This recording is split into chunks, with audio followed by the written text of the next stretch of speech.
दोस्तों आज जिस टॉपिक पे मैं बात करने वाला हूँ वह है एनओ, एनसी और कॉमन। इलेक्ट्रिकल की फील्ड में इनका यूज़ बहुत ही कॉमन है, क्योंकि इनके बिना इलेक्ट्रिकल की फील्ड में कहीं भी काम नहीं किया जा सकता। मान लो आपको कोई इलेक्ट्रिकल की ड्राइंग भी पढ़नी है तो उसमें भी आपको इनकी नॉलेज होनी बहुत ज़रूरी है। ठीक है दोस्तों, तो पहले हम एनओ और एनसी के बारे में बात करें। दोस्तों ये जो साइड में आप दो स्विच देख रहे हैं इनको पुश बटन बोला जाता है। ठीक है दोस्तों, ये जो ऊपर वाला है ग्रीन वाला इसको एनओ पुश बटन बोलते हैं, जो रेड वाला है इसको एनसी पुश बटन बोला जाता है। ठीक है दोस्तों, ये क्या होता है बेसिकली इनके अंदर एनओ जो पुश बटन होता है उसके अंदर ऐसा एक कॉन्टैक्ट होता है। ठीक है दोस्तों, इसके अंदर क्या होता है, मान लो ये आपने यहाँ से एक वायर डाली, यहाँ से निकाली, मान लो एक फेज़ है। ठीक है, आपने यहाँ से डाल दिया। ठीक है, जब आपने यहाँ से निकाला तो ये जो है सप्लाई यहाँ से पास नहीं होने देगी। ठीक है दोस्तों, इसका बेसिकली यही काम होता है, क्योंकि ये जो आप देख रहे हैं कॉन्टैक्ट, ये जब तक यहाँ टच नहीं होगा तब तक ये सप्लाई आगे पास नहीं होगी। ये टच कब होगा, जब आप इस पुश बटन यहाँ से पुश बटन को प्रेस करोगे। ठीक है दोस्तों, अब आते हैं एनसी पुश बटन पे।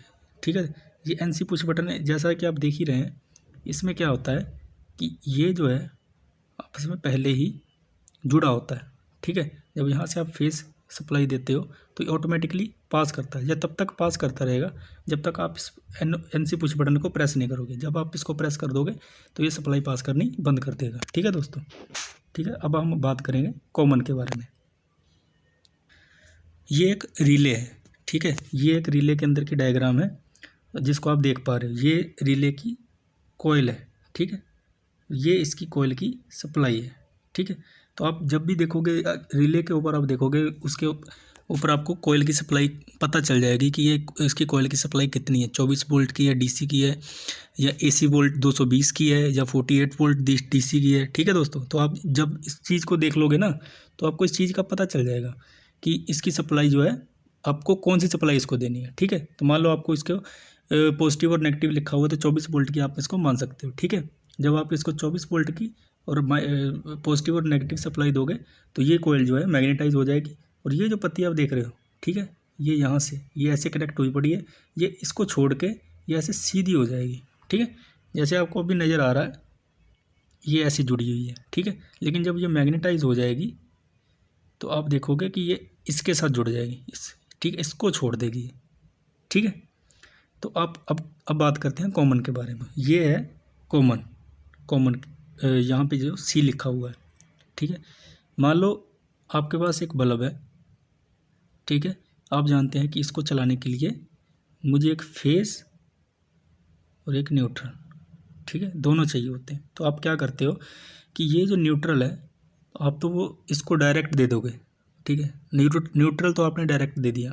दोस्तों इसको बड़े ध्यान से समझ लेना, क्योंकि अगर तो आपको बहुत समय हो गया इंडस्ट्री में काम करते हुए तो आपको पता होगा, लेकिन अगर आप नए काम कर रहे हो इंडस्ट्री में तो ये चीज़ समझने में बहुत ज़्यादा समय लग जाता है, बहुत ज़्यादा दिक्कत भी होती है। ठीक है, कई बार ऐसा होता है कि आपको समझ में ही नहीं आता, तो आपको क्या करना है, अभी ध्यान से समझना है इसको, तो आसानी से समझ में आ जाएगा। ठीक है, मान लो ये कॉमन यहाँ पे लिखा हुआ है, आप क्या करोगे, ये जो फेज़ है, ठीक है, ये जो आपने फेज़ है यहाँ से लिखा है, ये फेज़ आप इसको डायरेक्ट नहीं दोगे बल्ब को। ठीक है, मान लो आपके पास जो मेन फेज़ की वायर आ रही है आप उसको यहाँ पे कनेक्ट कर दोगे।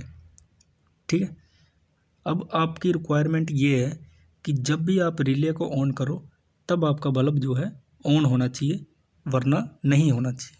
ठीक है, तो आप क्या करोगे कि ये जो फेज़ वाली वायर है इसका जो एनओ है इसको यहाँ पे ऐसे इसकी वायर यहाँ से वायर आप जोड़ोगे, यहाँ से वायर आप जोड़ोगे, यहाँ से अगर आपने वायर जोड़ी तो ठीक है, जब इसमें अब जब भी आपकी कॉइल अब मैग्नेटाइज होगी, ये जो कॉन्टैक्ट है ये एनओ एनसी से जुड़ा हुआ है तो ये यहाँ ऐसे जुड़ जाएगा, तो आपकी इससे सप्लाई निकलनी शुरू हो जाएगी और ये वाला आपका ऑन हो जाएगा।